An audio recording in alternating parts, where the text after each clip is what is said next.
Ayan, so Sir Rod, ito, napagbigyan tayo ni Ma'am Teresa kung gusto mo. Ayan.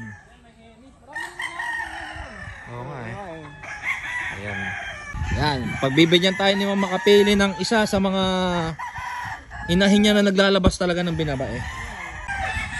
Ayan, mismong breeder pang kukuha ng materyales para sa atin.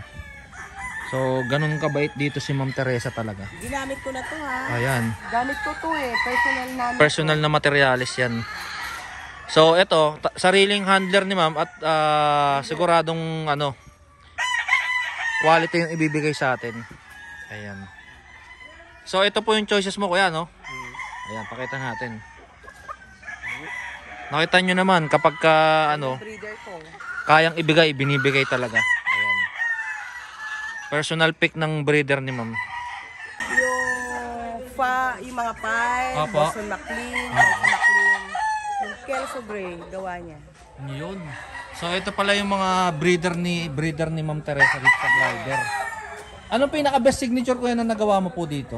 Boston McLean. Boston McLean talaga. Boston McLean talaga. Pero nakita ko yung bitaw ng ng Boston McLean kanina. Hindi ko na nakuha mag-record kasi nasaka ko sa bilis eh. Mabilis mapapaa sila. Opo. Angat sarado sila maglaro. Ayan, so ito yung, ano po pangalan mo kuya? Edwin. Ayan, si Kuya Edwin. Grabe. Sampana. Ayan, Edwin Sampana. Sampana. Grabe kuya, saludo sa bloodline na mixture mo kuya. Siya Salamat talaga po. nag-blend. Kanya blend yun. Ayan. Podos sa breeder. Opo. Ayan, so ito na nakuha nating manok dito sa Glider Game Farm. Ayan, so napakahirap maglabas ni Ma'am Tere ng henny pero nakakuha tayo. So nakuha natin is pair. Ayan, pararamihin natin yan. Ayan.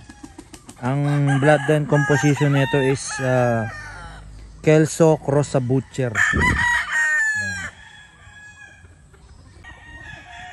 Yan, so ito yung nakuha nating materials dito sa Glider Game Farm. Yan, ang bloodline po nito is Kelso cross Butcher. Yan, sobrang solid. So kung gusto mo mapanood ang full video, i-search mo lang ako sa YouTube, Kanokma TV. Tapos sa Facebook page ko, Travel ni Mil TV. So ano pang hinihintay mo? Subscribe na. Yan, so nakita nyo na yung materials nila kung gaano kagaganda. So sa mga gustong makita yung mga bitaw na ginawa namin, message nyo lang ako sa Facebook, search nyo lang ako DC. Or mag-comment kayo dito sa channel ko sa video, tapos i-send ko sa inyo yung link ng Facebook ko para ma-message nyo ako. Tapos ma-send ko rin sa inyo yung location. Tsaka yung mga ibang details, tsaka yung bitaw. Ayan.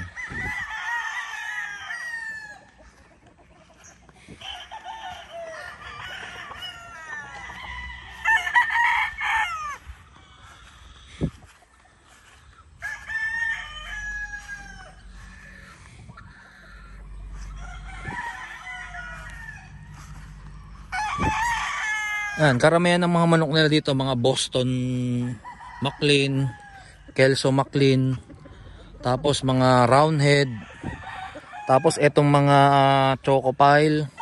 Yan, kanina nagbitaw kami ng Chocopile. Grabe, talagang solid. Tapos meron din mga bulik. Ayan. So, doon sa kabila hanggang doon. Mamaya bago tayo lumabas, papakita ko rin sa inyo yung itsura ng mga manok doon. Ayan. So karamihan ng mga manok na nandito, mga naka-schedule na yung mga panlaban nito. Kaya wala pa tayong makukuhang mga stag ngayon. Ayan.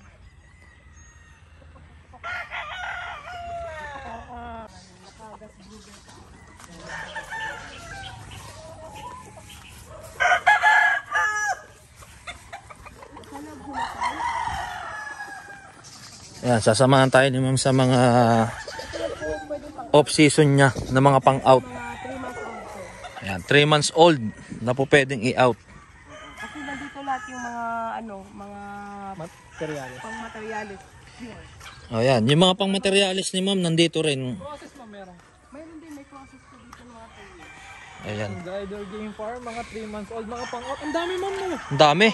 Actually, personal ko sana. Ayan. Personal ko to. Personal to, mga Personal ni Ma'am Teresa to, pero pagbibigyan niya tayo kung may mga gustong kumuha dito. age niyan ma'am. Ibo yung bata.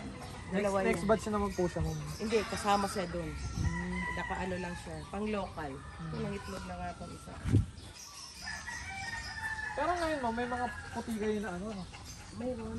May mga puti. Pati yung... Yan, so maraming salamat kay Ma'am Teresa ng Glider Game Farm dahil napagbigyan niya tayo sa request natin na makakuha ng Henny. Yan, Kelso Cross sa Butcher. Yan.